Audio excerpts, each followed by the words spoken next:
সবাইকে স্বাগত জানাচ্ছি ক্যানসাস সিটি থেকে। আমি আছি স্পোর্টিং ক্যানসাস সিটি স্টেডিয়ামে, যেখানে অনুশীলন করছে সুইজারল্যান্ড দল, যারা কিনা আর্জেন্টিনার প্রতিপক্ষ, তিনবারের বিশ্ব চ্যাম্পিয়ন আর্জেন্টিনা, যাদের শেষ আটের প্রতিপক্ষ এই সুইজারল্যান্ড। সুইসরা কিন্তু ৭২ বছর পর শেষ আটে অর্থাৎ কোয়ার্টার ফাইনালে উঠেছে। সবশেষ তারা কোয়ার্টার ফাইনাল খেলেছিল কত সালে বলতে পারেন? ১৯৫৪ সালে। ১৯৫৪ পর এই প্রথম ২০২৬-এ তারা শেষ আটে উঠেছে এবং তাদের দল কিন্তু দুর্দান্ত খেলছে। যদিও গ্রুপ কিংবা রাউন্ড অফ 32 কোনো জায়গায় খুব বড় বাধা তাদের টপকাতে হয়নি। কানাডা, বসনিয়া, কাতার, আলজেরিয়া, সবশেষে কলম্বিয়ার বিপক্ষে তারা জিতেছে। সেই ম্যাচটা কিন্তু তাদের সবচেয়ে বড় পরীক্ষা ছিল, যেখানে টাই ব্রেকারে জিতেছে সুইজারল্যান্ড এবং পৌঁছে গেছে শেষ আটে। আর্জেন্টিনার বিপক্ষে ম্যাচের আগে শেষ অনুশীলন কিন্তু আরও একদিন তারা সুযোগ পাবে, কিন্তু আজকে তারা অনুশীলন করছে এবং ওপেন মিডিয়া সেশন সবার জন্য ১৫ মিনিট আমরা থাকার সুযোগ পাবো। সেখান থেকে আপনাদেরকে সর্বোচ্চ প্র্যাকটিসটুকু দেখানোর চেষ্টা করছি আমরা। এবং সেই অনুশীলন থেকে একটু বলতে পারি যে দলের কোচ মুরাত ইয়াকিন, তিনি কিন্তু আসলে দারুণ আত্মবিশ্বাসী। আর্জেন্টিনাকে হারাতে পারবে তার দল এবং চমক দেখাতে পারবে, যে আর্জেন্টিনা কেপ ভার্দে এবং মিশরের বিপক্ষে আসলে কেঁপে গেছে এবং তারা আসলে ধাক্কা খেয়েছে অনেকটাই। শেষ পর্যন্ত জিতলেও এই ধাক্কাটাই আসলে আশা দেখাচ্ছে মুরাত ইয়াকিমকে। যদিও দলের সেরা তারকা খেলতে পারবেন না ইনজুরির কারণে। ৩ গোল করেছেন মানজাম্বি, তিনি কিন্তু এই বিশ্বকাপে 2টি অ্যাসিস্টও করেছেন। 3 গোল এবং 2 অ্যাসিস্টের পরও তাকে কিন্তু পাচ্ছে না দল। হাঁটুর ইনজুরির কারণে তিনি কিন্তু ছিটকে গেছেন। এর আগে বিশ্বকাপে 2বার দেখা হয়েছিল কিন্তু আর্জেন্টিনা এবং সুইজারল্যান্ডের। ২০১৪টা আসলে বলতে পারি রাউন্ড অফ 16-এর কথা। রাউন্ড অফ 16-এর সেই ম্যাচে কিন্তু ১-০ গোলে জিতেছিল আলবিসেলেস্তে এবং গোলটি করেছিলেন আনহেল দি মারিয়া। এবং সেই দি মারিয়ার গোলেই কিন্তু আসলে আর্জেন্টিনা পৌঁছে গিয়েছিল শেষ আটে। এবার শেষ আটে দেখা হচ্ছে আবার। আর তার আগের দেখাটি হয়েছিল আরও অনেক আগে ১৯৬৬ বিশ্বকাপে। সেবার কিন্তু ২-০ গোলে জিতেছিল আর্জেন্টিনা। সুতরাং বিশ্বকাপে ২-০ অর্থাৎ ২ ম্যাচের ২টাতেই কিন্তু জিতেছে আর্জেন্টিনা, 2বারই হেরেছে সুইজারল্যান্ড। কিন্তু এবার অনেকটা কিন্তু পরিবর্তন হয়েছে, যে সুইজারল্যান্ড গত কিছুদিন আগেও বিশ্বকাপে নিয়মিত ছিল না। ২০১৪-র আগ পর্যন্ত কিংবা তার আগ পর্যন্ত আসলে তারা নিয়মিতই খেলতে পারতো না। ৪০ বছর পর তারা বিশ্বকাপে ফিরেছিল। এরপর থেকে তাদের বদলে গেছে পারফরমেন্স। সেই বিশ্বকাপে কিন্তু এখন তারা নিয়মিত।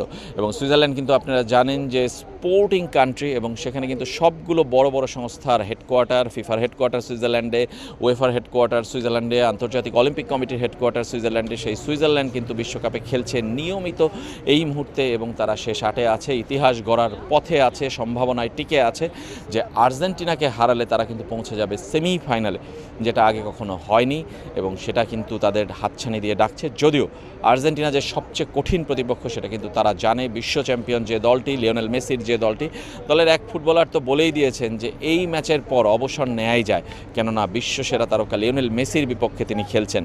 সব মিলে যদি বলি, দারুণ উজ্জীবিত অবস্থায় আছে সুইজারল্যান্ড দল এবং সুইসরা কিন্তু আসলে হারাতে চায় আর্জেন্টিনাকে। যদিও ম্যাচটা কোনো মতেই সহজ হবে না, বরং অনেকটাই ফেভারিট থাকবে আর্জেন্টিনা। আমার দৃষ্টিতে মনে হয় যে আসলে কেপ ভার্দে এবং মিশরের বিপক্ষে আর্জেন্টিনা যতটা স্ট্রাগল করেছে তার চেয়েও হয়তো বা কম স্ট্রাগল করতে হবে। যদিও মাঠে আসল কথাটা বলবে যেদিন যে খেলাটা, সেদিনের পারফরমেন্স আসলে সব বলে দেবে।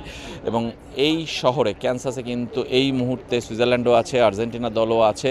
সুতরাং দুই দলই কিন্তু এখানে শেষবারের মতো অনুশীলন করার সুযোগ পাবে আগামীকাল, অর্থাৎ শুক্রবার, শনিবার, বাংলাদেশ সময় রোববার ভোরে কিন্তু এই খেলাটি।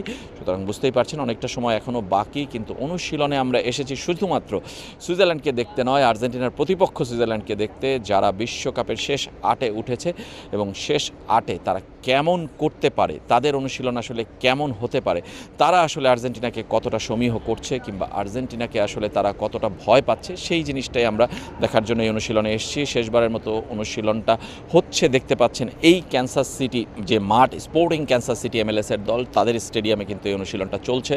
এবং সুইজারল্যান্ড দল কিন্তু আসলে দারুণ খেলেছে। তারা কানাডাকে হারিয়ে দিয়েছে, তারা বসনিয়াকে হারিয়েছে, আলজেরিয়াকে হারিয়েছে এবং সবশেষ কলম্বিয়ার সাথে গোল শূন্য ড্র করার পর টাই ব্রেকারে তারা জিতেছে। সুতরাং বুঝতেই পারছেন তারা আসলে দারুণ ছন্দে আছে জয়ের বিচারে। আর্জেন্টিনাও ঠিক একইভাবে কিন্তু খুব যে বড় দলগুলোর সাথে খেলেছে এমন নয় এখন পর্যন্ত। আলজেরিয়া, অস্ট্রিয়া তারা খেলেছে, কেপ ভার্দে খেলেছে, মিশর খেলেছে, সেই জর্ডানের সঙ্গে খেলেছে। সব মিলে আর্জেন্টিনাও যে খুব বড় পরীক্ষা পেয়েছে তা নয়, কিন্তু তারপরেও তাদের কিন্তু পরীক্ষা দিতে হয়েছে মিশরের সঙ্গে, কেপ ভার্দের সঙ্গে।